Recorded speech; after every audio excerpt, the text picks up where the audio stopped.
സന്ധ്യാനേരത്ത് വളരെ ഹൃദയഭേദകമായ ഒരു സ്ഥലത്താണ്, ഒരു അനുഭവത്തിന്റെ സമയത്താണ് ഞങ്ങൾ ഇവിടെ ഇരിക്കുന്നത്. ഒരു മനുഷ്യനെ രക്തം വാർന്ന് ഈ ഭൂമിയിൽ കിടക്കുന്നു. ഇത് അദ്ദേഹം സ്വയം വരുത്തി വെച്ച വിനയല്ല. കർഷകൻ, ഒരു സാധാരണ കർഷകൻ, അദ്ദേഹത്തിന് ഏക ഉപജീവന മാർഗമായ കൊക്കോ പറിക്കാനും തേങ്ങ പറിച്ച് അത് ചാക്കിലാക്കി താഴോട്ട് തന്റെ സ്ഥലത്ത് കൊണ്ടുപോകാനായിട്ട് ആഗ്രഹിച്ച സമയത്ത് പുറകിൽ നിന്ന് വന്ന ഒരു കാട്ടുപോത്ത് ആക്രമിച്ച് അദ്ദേഹത്തെ കൊലപ്പെടുത്തിയ ഒരു സംഭവ സ്ഥലത്താണ് ഞങ്ങളായിരിക്കുന്നത്. വളരെ പൈശാചികമായ ഒരു സംഭവം നടന്നിട്ട് ഏതാനും മണിക്കൂറുകൾ ആയിട്ടേ ഉള്ളൂ.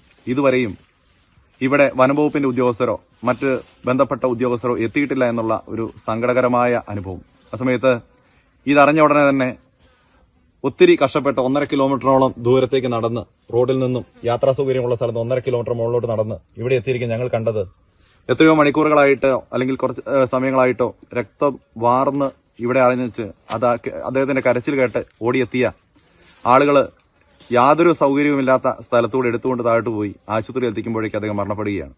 അദ്ദേഹത്തിന്റെ ഭാര്യ തളർന്നു കിടക്കുന്നു, അദ്ദേഹത്തിന്റെ മക്കൾ അടുത്തില്ല. വളരെ സങ്കടകരമായ ഒരു അനുഭവത്തിലൂടെ കടന്നുപോകുന്ന ഈ മണിക്കൂറുകൾ അദ്ദേഹത്തോടുള്ള ആദരാജ്ഞനെയും കടപ്പാട് ഞങ്ങൾ അറിയിക്കുന്നു. ഒരു കൃഷിക്കാരൻ അവന്റെ ഭൂമിയിൽ പോയി അവന്റെ തേങ്ങയും പറിച്ച് തിരിച്ചു വരുമ്പോൾ കാണുന്ന ഈ ദാരുണമായ സ്ഥലം വേദന അർപ്പിക്കുന്നു. കണ്ണീരിൽ ഞങ്ങൾ ഇദ്ദേഹത്തിന് പ്രണാമം അർപ്പിക്കുന്നു. ഭരണകർത്താക്കളോടും സെൻട്രലിലെയും കേരളത്തിലെയും ഭരണകർത്താക്കളോടും ഞങ്ങൾക്ക് അപേക്ഷിക്കാനുള്ളത് ഒന്നേ ഉള്ളൂ. ഈ കൊല നടത്തുന്നത് നിങ്ങളാണ്. നിങ്ങളുണ്ടാക്കിയ നിയമങ്ങളാണ് ഈ കർഷകരെ മുഴുവൻ ഈ രീതിയിലാക്കിയത്. ഇത് മാറ്റിയേ തീരൂ. മാറ്റുന്നതുവരെ കർഷക സമൂഹത്തിന് ഉറക്കമില്ല എന്നുള്ളത് വളരെ കൃത്യമായി പറയാം. ഇത് കണ്ടിട്ട് എനിക്ക് ഇന്നോ നാളെയോ മറ്റന്നാളോ കിടന്നുറങ്ങാൻ സാധിക്കുമോ? ഇല്ല. ഇവരുടെ വേദന, തളർന്നു കിടക്കുന്ന ഇദ്ദേഹത്തിന്റെ ഭാര്യയുടെ വേദന, ഇദ്ദേഹത്തിന്റെ മക്കളുടെ വേദന ഇതാര് കാണും? നിങ്ങൾ കേവലം ഒരു 10 ലക്ഷം രൂപ കൊടുക്കും. ആ 10 ലക്ഷം രൂപ കൊണ്ട് ഈ കുടിക്കുന്ന ഈ ഉറുമ്പുകളും ഈച്ചകളും കഴിക്കുന്ന രക്തത്തിന്റെ വില പോലും അതിനില്ല എന്നുള്ളത് നിങ്ങൾ മനസ്സിലാക്കണം.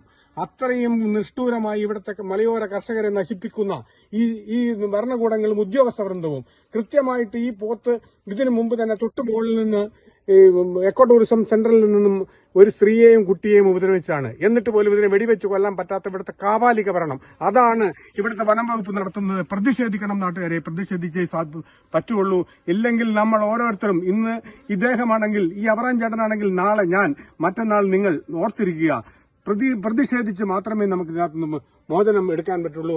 നിയമം മാറുന്നവരെ, ഈ 72ലെ വന്യജീവി സംരക്ഷണ നിയമം മാറുന്നവരെ പ്രതിഷേധിക്കാൻ തന്നെ നമ്മൾ തീരുമാനിക്കാം. അതിലേക്ക് നമുക്ക് നീങ്ങാം.